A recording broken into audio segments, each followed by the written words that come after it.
Gil, um vampiro raro, é encurralado e morto por cavaleiros sagrados após ser caçado por puro prestígio. Humilhado e sem chance de reagir, morre desejando uma segunda chance, e acorda 6 meses no passado. De volta ao momento anterior à sua descoberta, Gil lembra quem é, um vampiro fraco que passou 12 anos escondido numa vila isolada, sobrevivendo com sangue de animais e fugindo constantemente de humanos. Desta vez, ele decide não fugir mais. Seu objetivo passa a ser simples: ficar forte o suficiente para nunca mais ser caçado. Sabendo que vampiros evoluem conforme a força do sangue que consomem, Gil parte para um pântano perigoso e enfrenta Homer, o mestre da floresta. Subestimando o inimigo, quase morre, mas no desespero arranca o núcleo mágico da criatura e o destrói. A explosão de mana transforma seu corpo, concedendo grande poder, resistência e a habilidade de criar escamas negras que bloqueiam a luz do sol. Após a luta, Gil reafirma seu juramento: lutar para sobreviver, não apenas se esconder. No pântano, Gil encontra Miriam, uma fada da água que havia sido escravizada por Homer. Ela percebe que uma das marcas no corpo de Gil está desaparecendo e suspeita que sejam selos antigos começando a se romper, mas não explica mais. Dias depois, Gil retorna à vila de Broadwin. Assustados com um monstro de olhos vermelhos, os moradores encontram apenas uma enorme oferta de caça. Gil se apresenta pacificamente, remove a máscara e revela uma aparência elegante, ganhando permissão para entrar. Ele revela a Miriam que mercenários estão a caminho para capturar Pelite, um garoto da vila, e matar todos como testemunhas, algo que Gil sabe por já ter vivido esse futuro. Quando os mercenários chegam, Gil os elimina completamente durante a noite e forja evidências para culpar lobos negros. Entre os corpos, encontra uma carta selada de Lord Tywin, confirmando que Pelite pode ser seu filho ilegítimo. Percebendo que o garoto está no centro de algo maior, Gil decide escoltá-lo até o castelo. Para evitar problemas, ele se apresenta como Ian Edwind, um cavaleiro, usando o peso do título para impor confiança. Sabendo que uma mentira bem construída vale mais que longas explicações, Gil decide não apenas sustentar essa farsa, mas transformá-la em realidade. A partir daquele momento, Gil assume a identidade de um cavaleiro. Ele passa a noite na vila e, pela manhã, testa sua adaptação à luz do sol, cobrindo o corpo com escamas negras. Antes de partir, recebe do chefe da vila uma carta de apresentação e a responsabilidade de escoltar Pelite até o castelo. Durante a viagem, Pelite revela que sabe ler e escrever graças ao homem que sua mãe amava. Descobre também que o protagonista é analfabeto, mas acredita na história inventada sobre a queda de sua família e se oferece para ensiná-lo. O garoto passa a confiar nele, enquanto Miriam alerta que mentiras demais podem trazer problemas. No caminho, eles são atacados por ladrões. O protagonista elimina todos com extrema facilidade, chocando Pelite. Ele deixa claro que protegerá o garoto a qualquer custo e questiona a natureza cruel do mundo, onde os fortes exploram os fracos. Ao chegarem à cidade de Brains, vendem peles de lobos negros e conseguem uma negociação justa à força da intimidação. À noite, Pelite começa a ensiná-lo a ler, e fica evidente que o protagonista aprende rápido demais para um humano comum. Pelite questiona sobre ser aceito como filho ilegítimo de um nobre. Logo depois, um grupo de cavaleiros surge. Um recruta exige saber a identidade do protagonista, criando tensão imediata. Antes que a situação saia do controle, Oliver intervém de forma violenta para impedir o confronto. Pelite percebe que se a intervenção tivesse demorado um pouco mais, o recruta teria morrido. Ele entende então que sua falta de identidade sempre será testada e que para sobreviver nesse mundo, precisará se tornar um cavaleiro. Ao chegar ao castelo, o protagonista conhece Camara. Em seguida, cruza com Vertel, um dos cavaleiros que participou da caçada que encerrou sua primeira vida. Para sua surpresa, descobre que ambos são meio-irmãos de Pelite. Camara intervém, afirmando que pode garantir suas habilidades, citando os bandidos da fronteira mortos com uma única adaga, e que ele seria adequado para entrar na nova dungeon recentemente descoberta. Para testar o herói, arremessam uma adaga. O protagonista desvia por instinto. Galfred entra em cena e desafia o herói para um duelo público. A notícia se espalha rapidamente. Todos querem ver o cavaleiro que dizem rasgar monstros com as mãos. Mesmo tratado como azarão, o protagonista permanece calmo. O duelo começa. Galfred domina com técnica e força, testando o oponente, enquanto percebe que o estilo do herói é bruto, instintivo e sem treinamento formal. Ele o acusa de nunca ter sido um verdadeiro cavaleiro. À medida que a luta avança, uma aura sombria começa a emanar do protagonista. Ele aprende durante o combate, se adapta e passa a acompanhar os golpes de Galfred. A luta degenera em força pura. Mesmo menor, o herói resiste e, no golpe final, derrota Galfred com um impacto devastador, arremessando-o contra a parede do castelo. O silêncio é quebrado quando Galfred se levanta, não para continuar, mas para erguer o braço do vencedor. A multidão explode. Bertel observa, furioso. Após o duelo, o status do protagonista muda. Servos o tratam com cuidado excessivo, Camara o cumprimenta como igual, e Galfred passa a chamá-lo de amigo. Apesar disso, o herói se sente deslocado entre tantas pessoas. Em paralelo, Bertel elimina um subordinado por falhar em seus planos. Incapaz de agir diretamente contra alguém agora protegido pelo castelo, decide usar outro método, uma eliminação limpa.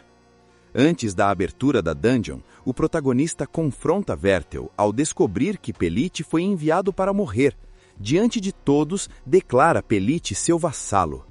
Galfred confirma o laço e ameaça qualquer um que tente tocá-lo. A dungeon é aberta. Galfred lidera, com o protagonista a seu lado. O grupo avança para a escuridão. Logo na entrada, uma horda de goblins ataca. A formação falha, o pânico se espalha.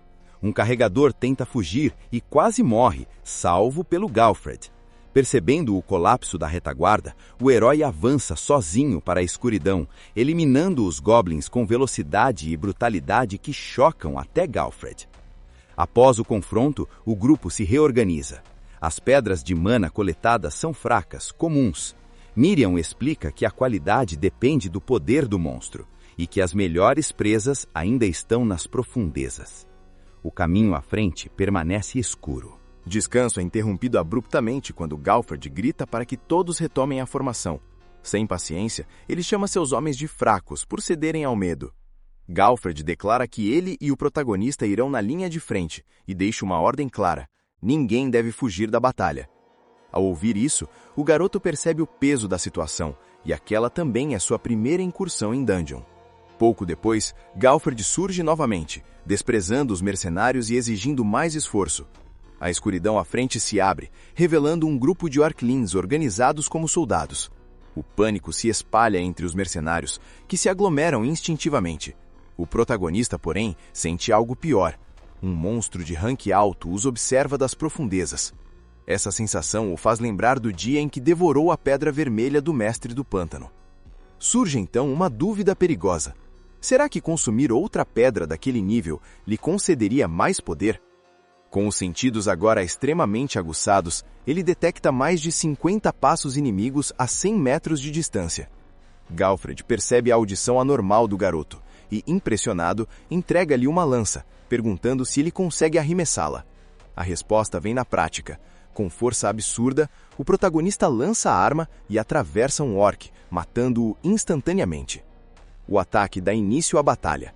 Os mercenários avançam, mas o protagonista já está imerso no combate. Ele se aproxima de um orc maior, corta seu olho sem hesitação, decepa seus dedos e finaliza a criatura cravando a espada em sua cabeça. Enquanto um dos homens cuida dos feridos, o restante do grupo permanece espalhado pelo chão da dungeon, exausto e em choque. Corpos de goblins e mercenários jazem por todos os lados, formando um cenário pesado demais para ser ignorado. Galfred percebe rapidamente que a maioria de suas tropas perdeu a capacidade de continuar, não por cansaço físico, mas pela fadiga mental provocada pela carnificina. Com isso em mente, o cavaleiro entende que avançar seria impossível. Ele se aproxima do protagonista e sugere a retirada. O objetivo já havia sido cumprido. A resposta, porém, é imediata. O herói afirma que sua resistência permanece intacta e lamenta recuar justamente agora. Sem alternativas, Galfred grita a ordem final. Se ele avançar, todos avançarão. É então que o protagonista desce do corpo do orc e interrompe o cavaleiro. Ele ordena que Galfred conduza o grupo de subjugação para fora da caverna. A partir daquele ponto, ele seguirá apenas com seus mercenários de confiança. O alívio é visível nos rostos dos outros soldados. Galfred hesita por um instante, perguntando-se se aquilo foi um gesto de consideração. Pela primeira vez, ele percebe que o garoto o faz reconsiderar o verdadeiro significado de ser um cavaleiro. Assim, o protagonista e seus 2 homens avançam sozinhos pela escuridão da dungeon. Raban reclama em voz baixa, admitindo que não queria prosseguir e que tem medo de morrer ali.